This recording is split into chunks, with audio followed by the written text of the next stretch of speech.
অনেক দিন পর বাড়িতে আসলাম আর এসে দেখি উঠানের মধ্যে অনেক অনেক ধান রোদ্রে দিচ্ছে। তো এইগুলো দেখতেছিলাম, মুরগি তাড়াইতেছিলাম দাঁড়ায় দাঁড়ায়া। আর কি আর করব, এগুলো অনেক ভাল লাগে।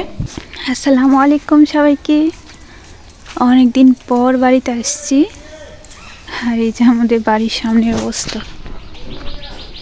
কেডাইছে?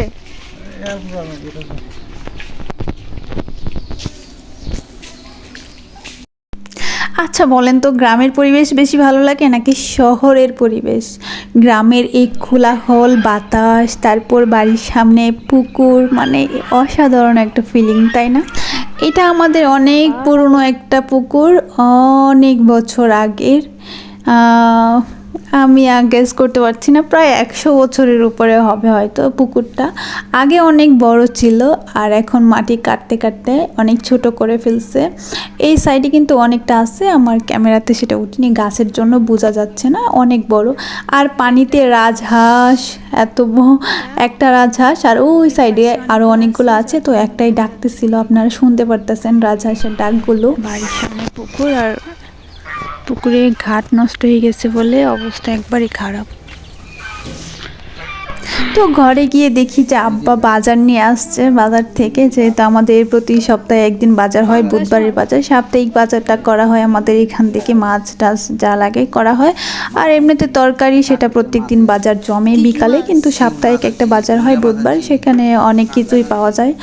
তো আব্বা দেখাইতেছিল যে কি কি মাছ আনছে, ট্যাংরা মাছ, শিং মাছ আর পাঙ্গাস। আমার ছোট ভাই অনেক বেশি পছন্দ করে আর আমার বড় আপু, তো ওদের জন্য পাঙ্গাস আনতেই হয়। আব্বা এগুলো দেখাচ্ছিল। আর এখানে টাটকা টাটকা শাক নিয়ে আসছিল, ডাঁটা শাক, মানে ড্যাঙ্গা পাতা, আপনারা কি বলেন জানি না। যাই হোক, কথা বলতে বলতে দেখতে পাচ্ছেন। আর আমাদের এই ঘরের দরজার সামনে ডিজাইনটা আমার অনেক অনেক ভালোই লাগে, রাজকীয় রাজকীয় একটা ভাব আছে। যাই হোক, মজা করলাম।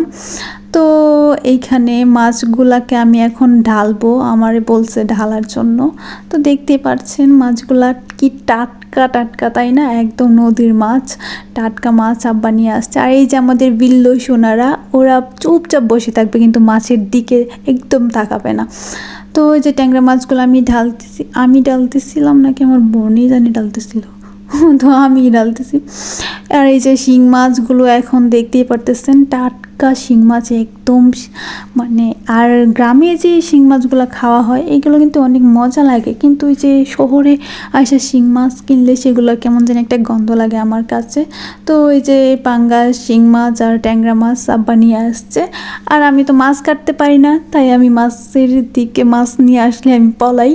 তো এখন তো ভিডিও করতেছি, তাই আর কি আপনাদেরকে দেখাইতেছি। মাছ কাটার সময় যখন, তখন আর আমারে পাবেন না। এই যে বিল্লু দেখতেছেন পাহারা দিতেছে, কিন্তু সে মাছ কখনোই ধরবে না। তো ভিডিওটা কেমন লাগলো অবশ্যই অবশ্যই জানাবেন। থ্যাংক ইউ সো মাচ, আল্লাহ হাফেজ।